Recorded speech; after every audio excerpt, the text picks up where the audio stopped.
zvida kandiramba ngebhata ndangundiramba totally. Anangundiramba totally. Anangundiramba totally. Yeah. Chibabanya mangu unochiziva ka. Kana usikazivi chivacho makatosara. Uyai kuJogusa 3 October. Jongwe Kona. Yeah, ndofunga kuti munokuziva mese. Munoziva zvese zvichange zvichiitika ikoko. So 3 October mangu achange achibaka totally. Tichange tichipedza sports. Vanenge vachidolingana inika matickets achange achita $20. Vanenge vachilingana kuHarare matickets anenge achita $10. Unozwa chivacho chinodhura so expensive zvawanje.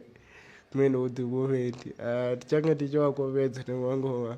Unatsovafafedza nemangoma yototi inenge iri hora. Show yacho kuti itonakidzeka. Unongatodaidza kuti pasina inini hapana show. Kusvika pacho mangu ndo chiri kuvharisa Zimbabwe yese. Totori kana world yese. Kana Chris Brown chaicho ari kungonotopfugama. Because ayo achiri kupedza sports.